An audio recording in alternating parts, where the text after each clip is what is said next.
Good morning students. आज हम लोग science metals and non metals पढ़ने वाले हैं। इसके दो वीडियो सीरीज पहले ही अपडेट किए जा चुके हैं, पार्ट 1 एंड पार्ट 2।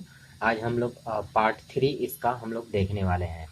तो हम लोगों ने पिछले चैप्टर में क्लासेस में जो पढ़ा था उसके बारे में एक क्विक रिवीजन हम लोग ले लेते हैं।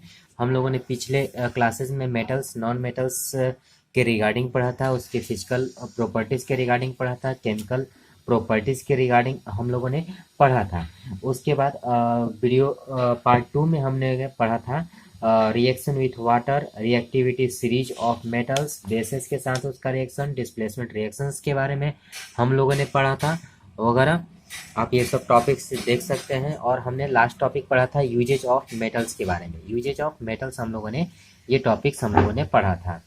तो आज आइए हम लोग स्टार्ट करते हैं यूजेज ऑफ नॉन मेटल्स को लेकर। यानी यूजेज ऑफ मेटल्स में हम लोगों ने बहुत सारी चीज़ें देखी थी। आयरन का इस्तेमाल कहाँ पे होता है, कॉपर का इस्तेमाल कहाँ पे होता है, एल्युमिनियम का इस्तेमाल कहाँ पे होता है, gold, silver, lead, mercury, zinc वगैरह का। तो आज आइए हम लोग देखते हैं यूजेज ऑफ नॉन मेटल्स। ये वीडियो पार्ट 3 है इस चैप्टर का, क्लास 8 के लिए। नॉन मेटल्स जो होते हैं बहुत ही इम्पॉर्टेंट होते हैं हमारे लिए। इनका फंक्शनिंग हमारे बॉडी पे भी बहुत ही मतलब कमर्शियल पॉइंट ऑफ व्यू होता है।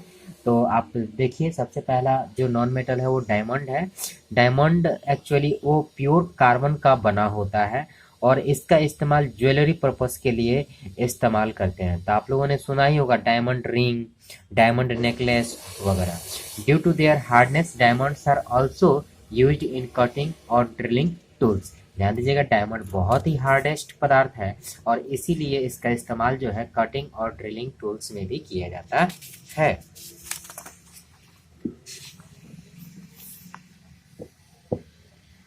अगला हमारे पास टॉपिक है ग्रेफाइट। तो ग्रेफाइट में हम लोग देख लेते हैं। ग्रेफाइट आप अच्छे से जान सकते हैं कि आप जो पेंसिल घरों में इस्तेमाल करते हैं उसमें एक लीड लगी होती है और वो लीड ब्लैक कलर की होती है। वो ब्लैक कलर की लीड किसी और चीज़ से नहीं बल्कि ग्रेफाइट से बनी होती है। अभी तो हम लोग पेंसिल बैटरी को नहीं तोड़ते हैं, लेकिन पुराने समय में जो मोटी मोटी बैटरी आती थी गोल कलर सिलेंडर शेप वाली, तो उसमें क्या होता था कि वहाँ पे ग्रेफाइट का ही इस्तेमाल इलेक्ट्रोड बनाने में किया जाता था। तो यहाँ पे rod of graphite are used in zinc carbon batteries to make electrodes. अगला हमारे पास हाइड्रोजन है। हाइड्रोजन के बारे में एक बात मैं बता दूं, it is the future fuel. यानी कल के डेट में अगर हमारे पास ऐसी टेक्नोलॉजी विकसित हो जाती है जिससे हम हाइड्रोजन को एज ए फ्यूल के रूप में इस्तेमाल कर सकते हैं, तो ये हमारे लिए बहुत ही गर्व की बात होगी, क्योंकि हाइड्रोजन एक ऐसा फ्यूल है जिसको जलाने से हमारा एटमॉस्फेयर में कोई भी पॉल्यूशन नहीं फैलता है। It is also used in welding torches and extraction of metal. Metal को एक्सट्रैक्ट करने में और वेल्डिंग टॉर्चेज में भी हम इस हाइड्रोजन का इस्तेमाल करते हैं। अमोनिया मिथाइल अल्कोहल बनाने में भी इसका इस्तेमाल करते हैं। सल्फर, सल्फर जो है वो रबर को हार्ड बनाने के लिए किया जाता है। कुछ कंपाउंड्स मैन्युफैक्चर करने के लिए किए हैं, जैसे कि सल्फ्यूरिक एसिड्स हो गए, सल्फेट्स हो गए, ये सब बनाने में सल्फर का उपयोग किया जाता है। मैचेस, डाइज, गन पाउडर वगैरह बनाने में भी इसका इस्तेमाल किया जाता है। फास्फोरस है।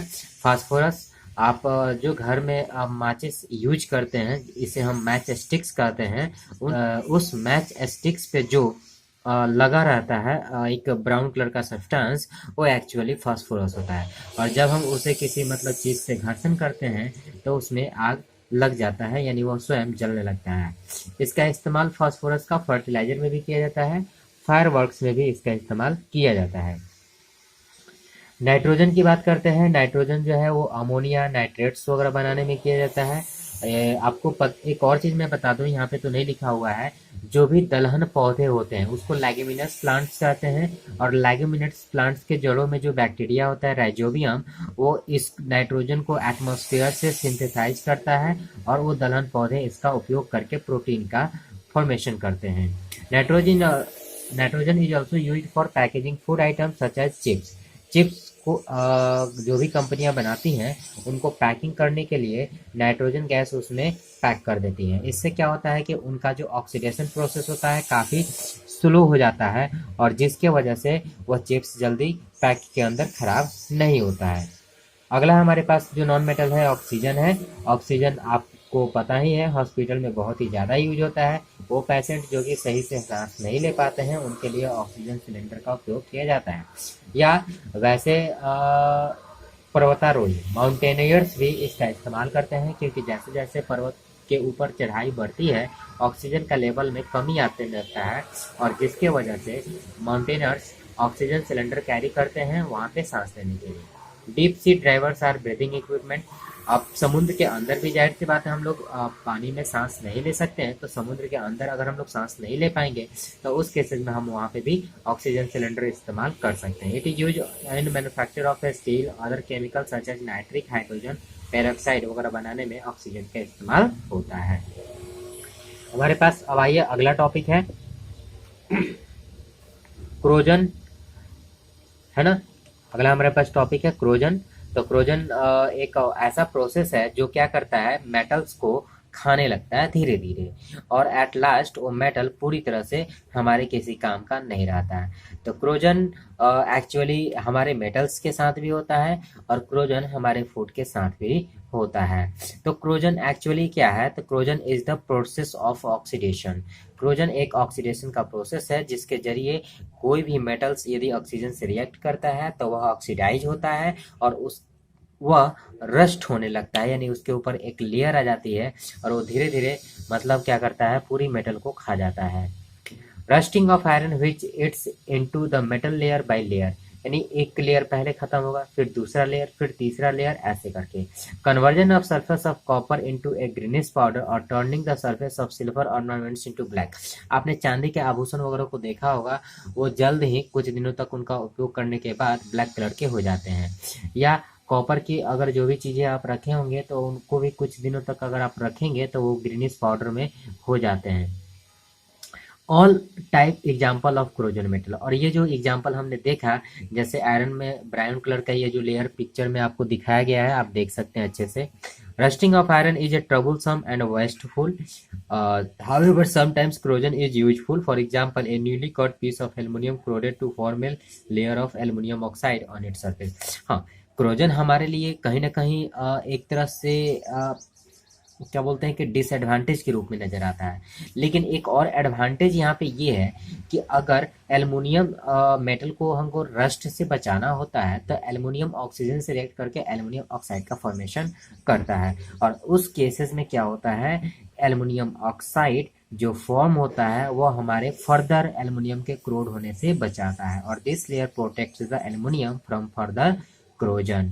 तो अगला हमारे पास टॉपिक है रस्टिंग ऑफ आयरन। तो ये भी हम लोग देख लेते हैं। रस्टिंग ऑफ आयरन यानी कि अगर आयरन